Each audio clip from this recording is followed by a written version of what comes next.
throughout the region. But yesterday, Prime Minister Maliki spat in the face of the United States by adding more speakers to the psychological torture of the people in Ashraf. We owe it to 34 innocent civilians to make sure that they are protected when we pull our troops out at the end of this year. And Prime Minister Maliki should take notice that we put him there and we expect him to respect the human rights of others, including the Iranians at Camp Ashraf.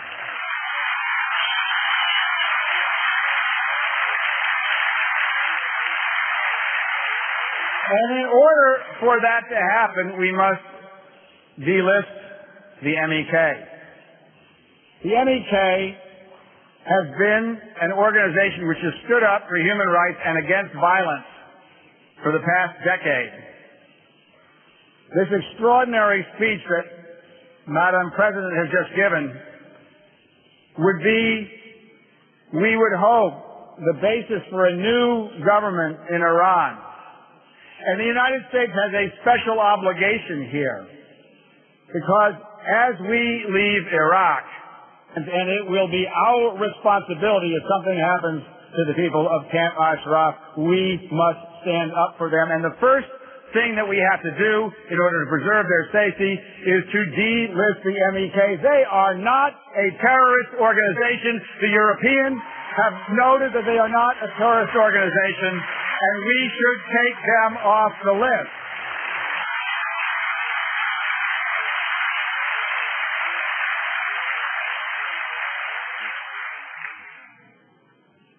This is important not just for the people of Ashraf and not just for the people of Iran. This is important for the people of the United States of America. I am very proud of being an American for a lot of reasons. But the reason I am most proud of being an American is because of the fundamental moral principles that were laid out in the Declaration of Independence and the Constitution of the United States. We make mistakes like every other country, but we have been founded on high moral principles which respect the human rights of others, even though we may have disagreements. We do not expect that if Madame Rajavi becomes president of Iran or they have a regime change that we're going to agree with everything that goes on in the new Iranian government. But what we do want is to be able to talk with mutual respect to others who respect human life. We can stand up in Libya. We ought to be able to stand up in Iran and support people. This is not limited to governments that we hope we may agree with or governments we don't like. We have a declaration in the Constitution and the Declaration of Independence that says the United States believes in standing up for human rights and for the oppressed. That means all people. I am here today to stand up for the people of Ashraf. The three things that we must do are, one, we must ask the State Department to do what every other nation on the face of the earth have done, which is to delist the MEK and recognize them as a legitimate opposition force, democratic opposition force in Iran.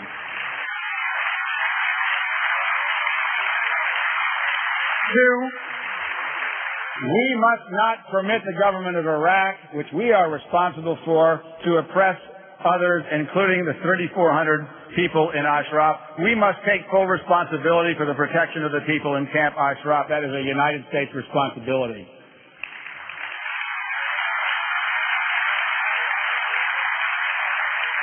And three, we must recognize a democratic provisional government. We do not recognize any government in Iran right now for good reason.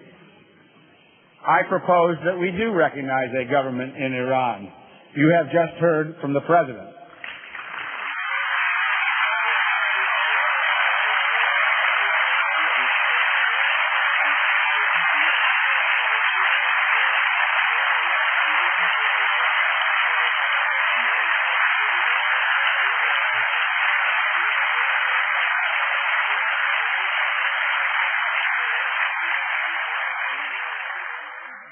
It has not escaped my notice that when women take a prominent leadership role, democracy and the cause of peace is well served. There can be no more noble leader, as George Washington was in our country, who voluntarily limit the extent of their power for the sake of their country. We are extraordinarily lucky to have such a leader in waiting in Iran. And you have elected her, and I congratulate you.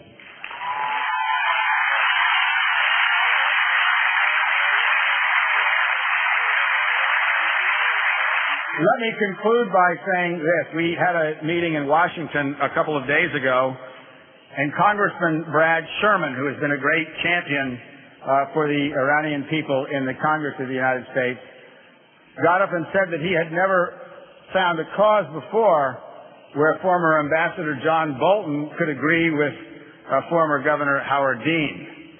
But the reason that many Republicans and Democrats are coming together in order to support this cause is that we love our country, and we believe that human rights all over the world are important to stand up for and to fight for. We believe that in the long run, we cannot rest until every repressive, dictatorially murderous regime is no longer in existence. We have made great progress in the Middle East in the last 6 weeks. We have a long way to go.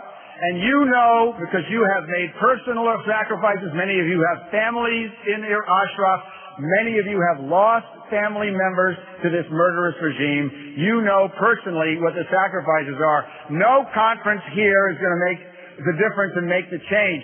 Every single day we get up and work for change. We get up and work for human rights, and this will go year after year after year, and we will do it every day until we win, generation after generation if necessary. We will prevail, because it is not Iran or the United States that is at stake, it is the human race, and we are all in this together. Thank you very much.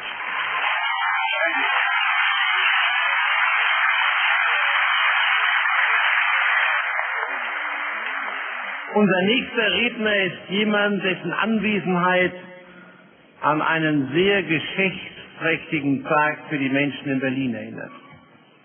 Vor 48 Jahren hieß Berlin einen großen amerikanischen Staatsmann, John F. Kennedy, den Präsidenten von Amerika, willkommen. Wir heißen heute Patrick Kennedy, Mitglied des US-Kongresses von 1995 bis 2011 willkommen. Bevor ich ihm aber das Wort gebe, werden wir noch ein Video sehen über damals.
Governor Dean began his speech by saying how difficult it was to follow a president. Well, President Rajavi, I can say right now I kind of understand how he felt, because every chance I get to speak where they introduce me by rolling a clip of my Uncle President Kennedy. But I will say